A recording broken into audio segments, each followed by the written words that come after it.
Estamos con el Padre Carlos Rosel de Almeida, párroco de Nuestro Señor en la Divina Misericordia de Surco y doctor en Sagrada Teología por la Universidad de Navarra de España, con su tesis Escatología Ortodoxa.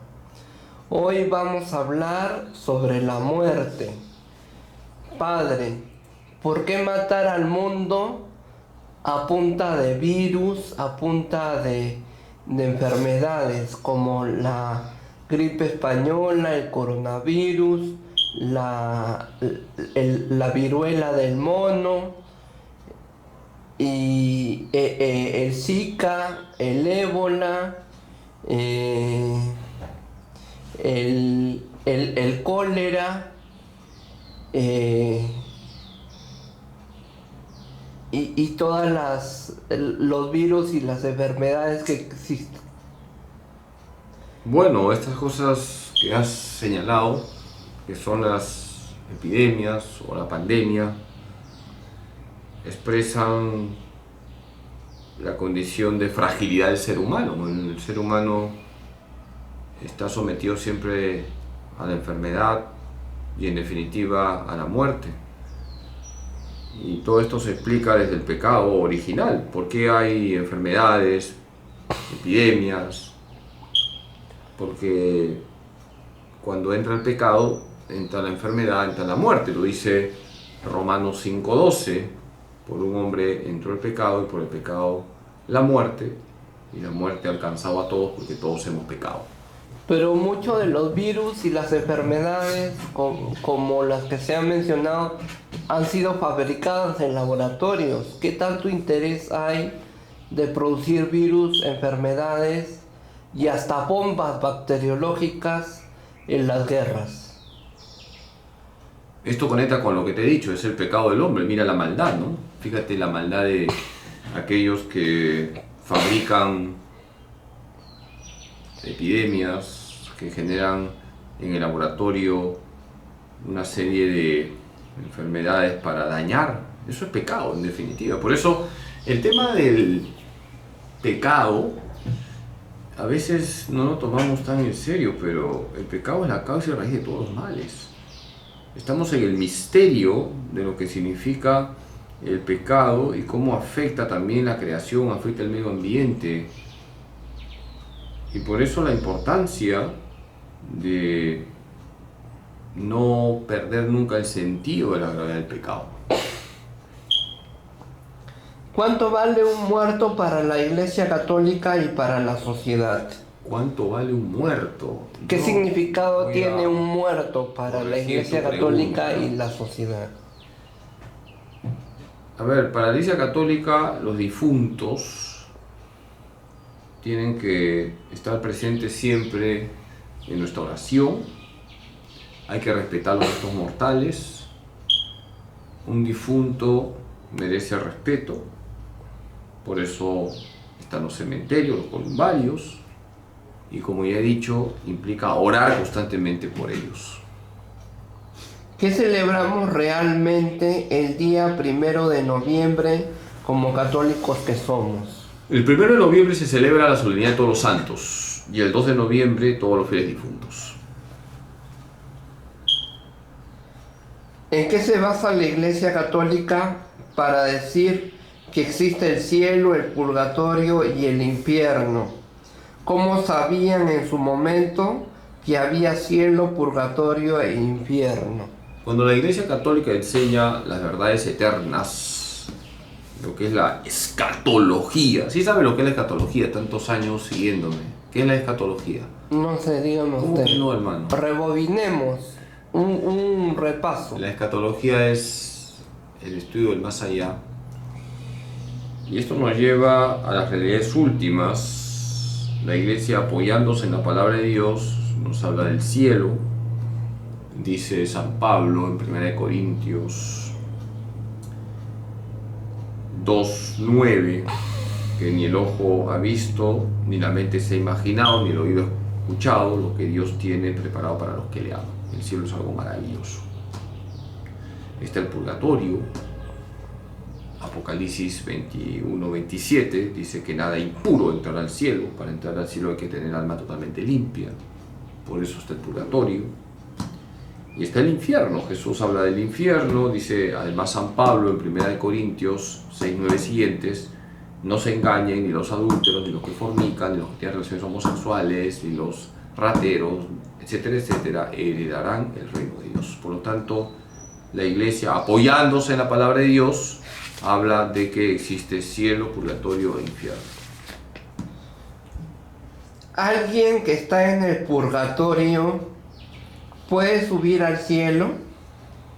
Todos van a ir al cielo, los que están en el purgatorio, todos, no alguien, todos, porque el purgatorio es una purificación para ir al cielo. El purgatorio no es eterno, el purgatorio es transitorio. Hay una purificación en aquellos que mueren en gracia de Dios, pero sus almas no están totalmente limpias, una purificación en el amor de Dios. Les recomiendo que lean 1 Corintios 3, 10 al 15. Por lo tanto, todas las almas del purgatorio van a ir al cielo, pero cada uno tiene su purificación propia. ¿Cuál es la diferencia entre un muerto y un santo?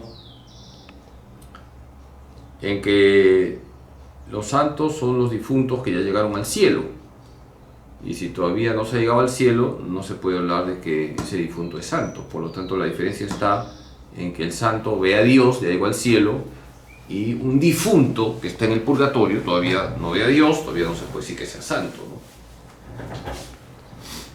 ¿En qué consisten los 4 niveles o estatus de un santo? Siervo, venerable, beato y santo. Buena pregunta, doctor, estás inspirado. Para llegar a la canonización hay todo un proceso, la Iglesia sigue un proceso, porque la Iglesia va a proponer a alguien como modelo, y esto no es un juego, hay que hacer un estudio de la vida de esa persona. Entonces, se estudia su vida, se estudian sus virtudes, y se declara a esa persona como un siervo de Dios. Luego se sigue estudiando su vida, y hay un paso aún más avanzado, se coloca a esa persona como venerable, es decir, se reconoce que vivió las virtudes en grado heroico. Y luego se pide un milagro por intercesión del venerable, y si está certificado el milagro por intercesión de ese venerable, se beatifica. Por ejemplo, Aguchita. Y luego se pide otro milagro por intercesión del beato, y entonces se va a la canonización, a la santidad. Son 4 niveles, donde hay un estudio riguroso. ¿En qué consiste la divinidad de un santo? No, eso es equivocado. No hay divinidad de santo. Divinidad ¿El santo es divino? No, para nada, hermano. No caigas en la idolatría, hermano. El santo que... El santo es... ¿Qué significado, qué poder, qué condición tiene, qué categoría tiene? Vale, te voy a mandar ¿Cómo la está Inquisición. categorizado, cómo está clasificado un santo? ¿Qué condición tiene para la Iglesia Católica un santo? A ver, doctor, ya no florees tanto. Sí. En primer lugar te corrijo, no hay divinidad de un santo, lo divino es de Dios y punto, se adora solo a Dios. ¿Entendiste? Sí. Dios es lo máximo, hermano, nadie como Dios, ¿quién como Dios? Por lo tanto, la pregunta, ¿cómo es la divinidad de un santo?, es incorrecta. No es esa la pregunta tiene que ser, ¿cuál es la relación de un santo con Dios? Un santo ve a Dios, participa en la vida de Dios, es feliz eternamente porque está en comunión eterna con Dios, e intercede también por los vivos ante Dios. Los santos no se adoran, se adora solo a Dios, a los santos se les venera. ¿De qué forma podemos estar mejor preparados mental y espiritualmente para morir? A ver, siempre la Iglesia habla de la preparación remota y la preparación próxima para la muerte. La preparación remota consiste en que yo me voy preparando cada día para la muerte, viviendo en gracia de Dios. Cada día, cada hora, cada minuto, cada segundo, vivo con Cristo. Eso es preparación remota, porque yo no sé en qué momento me voy a morir. Ahora mismo, terminamos la entrevista, de repente hay un terremoto, se cae el techo y hermano, ahí quedamos. Entonces hay que estar preparado. Por eso es importante vivir en gracia a Dios. Y la preparación próxima es cuando tú ya sabes que te viene la muerte. Por ejemplo, te han detectado una enfermedad terminal, te viene la muerte, no sabes cuándo, pero ya te viene la muerte porque estás enfermo, no hay cura. Es verdad que también hay milagros, pero en principio los médicos te han dicho que ya estás jugando los descuentos. Entonces está la preparación próxima. Nos confesamos, recibimos la unción de los enfermos y recibimos la comunión. Es decir, los últimos sacramentos. ¿Para morir hay que ser conscientes? No necesariamente, a veces puede ser un accidente, algo intempestivo. No necesariamente te coge consciente el tema de la muerte. También hay personas que están entubadas. Lo importante es estar preparados, hermano. ¿Cómo debe ser el trato de una persona para un enfermo terminal o desahuciado? No te olvides que una obra de misericordia es atender a los enfermos. Hay que ser Cristo para el enfermo, como han hecho tantos santos que han tenido ese carisma de promover instituciones para atender a los enfermos. Pienso en San Camilo de Lelis, pienso en San Juan de Dios, pienso en tantas religiosas que han atendido a los enfermos. Entonces tenemos que ser Jesús para los demás. ¿En qué consiste el acompañamiento espiritual? En caminar con esa persona para llevarla por el único camino que debe recorrer y que es Cristo Jesús. El acompañamiento espiritual implica conducir a esa persona por caminos de oración. El acompañamiento espiritual consiste en conducir a esa persona por los caminos de los sacramentos. El acompañamiento espiritual lleva a conducir a esa persona por el camino de la palabra de Dios. El acompañamiento espiritual lleva a conducir a esa persona por el camino de la devoción a la Virgen. Por lo tanto, es un acompañar para conducir a esa persona de modo que acuda a los medios por donde viene la gracia de Cristo. ¿Cuál es el recorrido de nuestra alma cuando morimos? Viene la muerte, hay una separación entre el cuerpo y el alma, el cuerpo se corrompe, se pudre, el alma pervive porque es espiritual, es inmortal y pasa por el juicio particular. Si el alma está totalmente limpia, va al cielo. Si está parcialmente limpia, va al purgatorio, ahí se purifica y luego va al cielo. Y si el alma está totalmente sucia por el pecado mortal, está el infierno, que es lo que Dios no quiere, pero lo permite porque Dios respeta la libertad de la persona. ¿En qué consiste la purificación cuando morimos? Es una purificación en el amor de Dios. Se trata de una purificación que nos hace totalmente limpios para poder contemplar a Dios. Nada impuro entrará a la Jerusalén del cielo. Apocalipsis 21-27. Nada impuro entra al cielo. Y esa purificación que se da en el purgatorio es en el amor de Dios. El Espíritu Santo infunde el amor en las almas del purgatorio para cristificarlas, de modo que reflejen a Cristo y así puedan contemplar al Padre por toda la eternidad. ¿Qué es el Sheol? El Sheol es el mundo de los muertos, tal como lo explica el Antiguo Testamento. El Antiguo Testamento, cuando habla de los muertos, dice que se van al Sheol. En griego, Hades.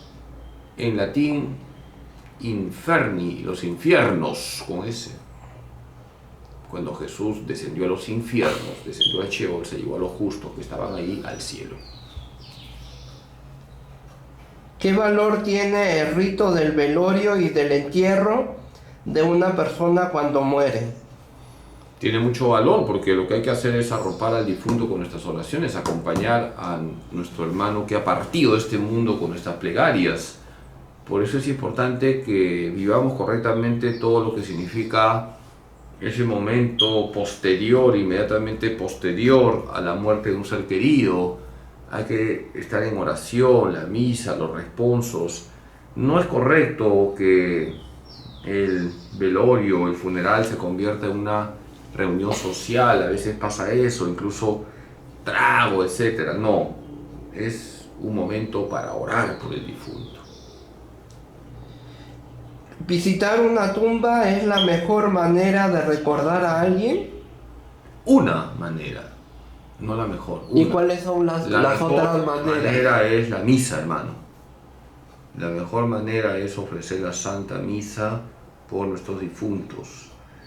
Cuando Santa Mónica se estaba muriendo, le dice a San Agustín: entierra este cuerpo en cualquier parte. Lo importante es que te acuerdes de mí cuando estés en el altar. Por lo tanto, lo primero es la Santa Misa. El hecho de visitar la tumba de un muerto con una caja de cerveza te hace más o menos católico o mejor persona. No, hermano, lo que te hace borracho, ¿no? Pero hay casos, Pero hay que evangelizar. entierro chicha, velorio chicha, en la que se cervecea al muerto cuando está velándose. A ver, doctor, ya te he dicho el itinerario del alma. ¿Dónde dice que hay que emborrachar el alma? No. Además, eso es paganismo, eso hay que desterrarlo, eso no es catolicismo, hermano. Hay que evangelizar también esos ritos paganos para que dejen de ser esos paganos. ¿Cómo es posible, no, que se emborrachen en una tumba o se emborrachen en los velorios? Están ofendiendo a Dios y están ofendiendo también la memoria del difunto. Lo que tiene que hacerse, repito, es la oración y mejor la Santa Misa. ¿Cuál es el efecto sobre la persona fallecida cuando se hace una misa de difuntos en su nombre? La misa es la actualización del sacrificio de Cristo en la cruz. Es la ofrenda de Cristo al Padre con la fuerza vivificante del Espíritu Santo. Y cuando nosotros ofrecemos la misa por un difunto, insertamos a nuestro difunto en esa ofrenda. Jesús, con su sangre preciosa, purifica el alma de ese ser querido que no está con nosotros, lo purifica, y de esa manera, acogiendo el Señor nuestras oraciones en la misa, le ayudamos a nuestro difunto a su purificación. Mientras más misas, mejor. Depende, pues, ¿no? Depende de cada difunto. No es lo mismo uno que murió en gracia, porque siempre vivía en gracia, pero tenía sus pecadillos, que un gran pecador que en el último segundo se convierte. Entonces no es lo mismo la situación de alguien que se esforzaba todos los días por imitar a Cristo, que alguien que era un recontra pecador, pero en el último segundo de su vida pidió perdón. Entonces la purificación es diferente para cada uno. La persona después de muerta nos sigue viendo e intercediendo por nosotros. Si están en el cielo, interceden por nosotros. Claro que sí, si están en el cielo, los santos interceden por nosotros. Las almas del purgatorio lo que están es recibiendo oraciones. Pero los santos en Dios ven lo que pasa en el mundo, ven en Dios lo que pasa en el mundo, interceden por nosotros. ¿Por qué se dice que la mayoría de sacerdotes está en el purgatorio? ¿Quién lo ha dicho? Las oraciones, los rezos, hay varias referencias que indican eso. ¿Por qué se dice eso? En realidad yo diría que la mayor cantidad de difuntos está en el purgatorio. Es opinión mía, yo no soy Dios. ¿Y los sacerdotes? Por supuesto, pues ahí metemos a todos, ¿no? Ya. Otra más, presbítero doctor, que estoy a Purímac. Ya, Alto Quepala. ¿Hay vida más allá de la muerte?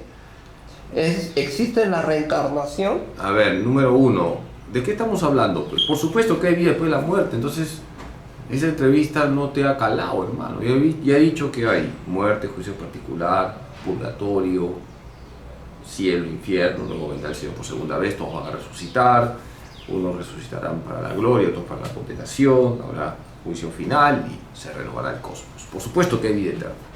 No existe la reencarnación, punto, no existe. Hay una sola vida, esta vida, para ganarnos el cielo.